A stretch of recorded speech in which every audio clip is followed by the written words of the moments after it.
what I want to talk to you about is how to work with a hedge fund manager. How I create these joint venture partnerships with people like you. How many people are interested to hear about that? Okay, great. So I'm going to give you the summary of this to start. The end goal is simplicity. Would you agree? So let's start with the simplest strategy that can make us a lot of money in the shortest period of time possible. Now, I like all kinds of commercial deals. I like residential as well. But a few years ago, I discovered that this strategy could be the easiest one for me to use. Now, I use a flip chart because I wouldn't have like a canned presentation. I see what the audience want. You talk to Russ and Robert, and this is what I want to share with you. I want you to think of this in your own backyard, no matter what city you come from. Have you ever seen, let's say a busy street with two-way traffic? So here is a street, and a single-tenant building is sitting there. Now, what's a single-tenant building? Is a standalone property that can accommodate one type of tenant, like a Jack in the Box, Starbucks, maybe Subway. You're with me on this? Yeah. Imagine the property is vacant and it has a sign that says available. Have you ever seen a sign like this? What does available mean? It means maybe a broker is listing it or an owner has it. That means if we have a tenant that wants to lease, it's available for lease. If we have a buyer that wants to buy it, you may sell it. Have you seen those signs available? We've seen them?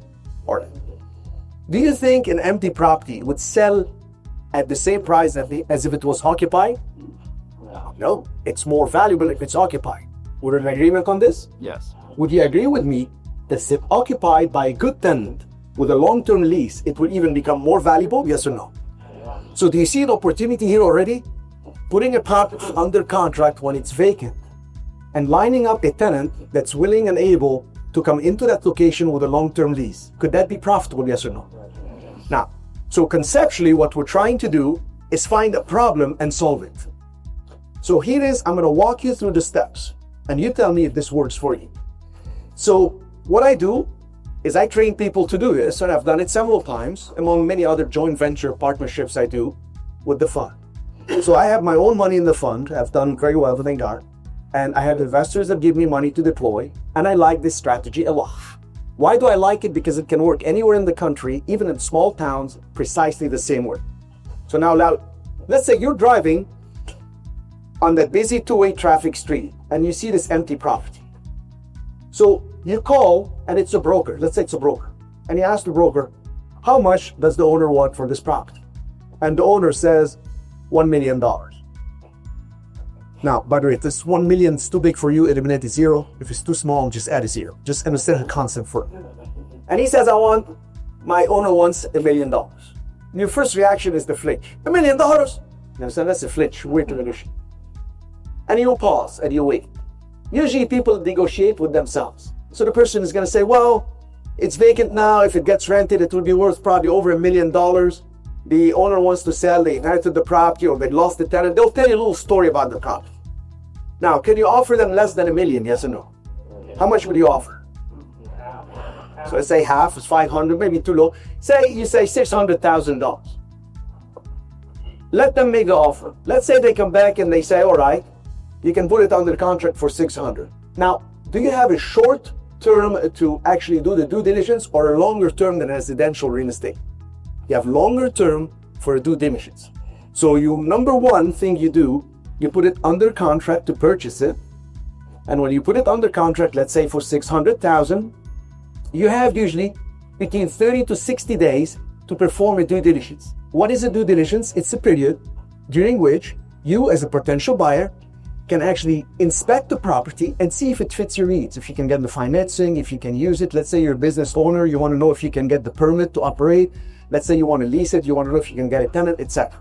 You have 30 to 45 days. Let's say 45 days is what they give. Sometimes they can give you longer. We can even do due diligence for 9 days, but let's be realistic. So now you have it under contract for 45 days. What's the next thing you can do? The next best thing you can do is you start smiling and dialing, and you call national tenants. Give me examples of national tenants. Can you shout some companies that come to your mind? Starbucks, CBS, CBS, Dunkin' Donuts, Family Dollar, Family Dollar, great one. Dollar General, Walgreens. Uncle Sam. Who? Uncle Sam. Uncle Sam? Government. Ah, Uncle Sam. Ah, okay. I thought it's some uncle. I don't know. Because my uncle. All right. Uncle Sam, that's true. They could be government related. Right? It's endless. So let's say you called a bunch of tenants. Well, what do you say? What do you call? I'll give you an example of the call. Hi, my name is Cherif Medawar, and I have a property at 123 El Camino Real. It is 2,000 square feet with storage space in the back for 500 square feet.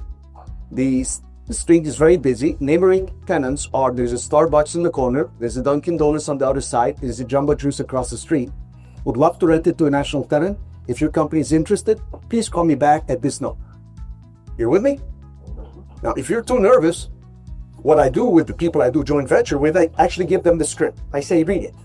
And I know you're going to be nervous the first time. I mean, I've had people call, hi, I'm Burger King. And then they hang up. Yeah, Mr. Full, we're so hot. Right? You got to practice a little bit. You break the ice, then it becomes natural. Then you can do it when you're thinking, I got to go home and buy tomatoes. You understand? You can do this at work. All right. So how many tenants do you have to call for somebody to call you back?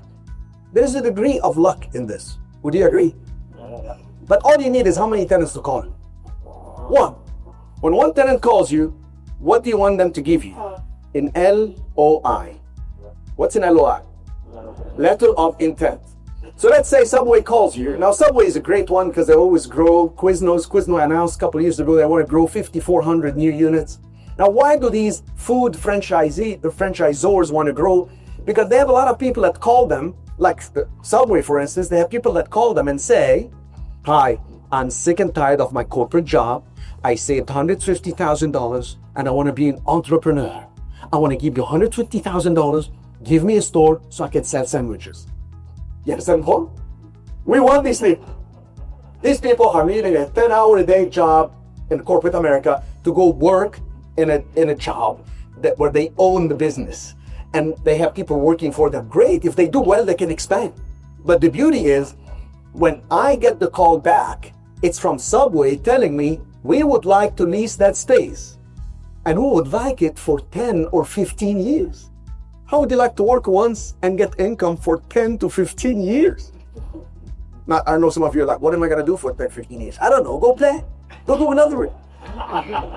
Now, people are like, you don't understand. I like to be busy. Well, go exercise. Work on your health. I don't know se eu vou gostar, assim? Tem os argumentos, não? Não, isso.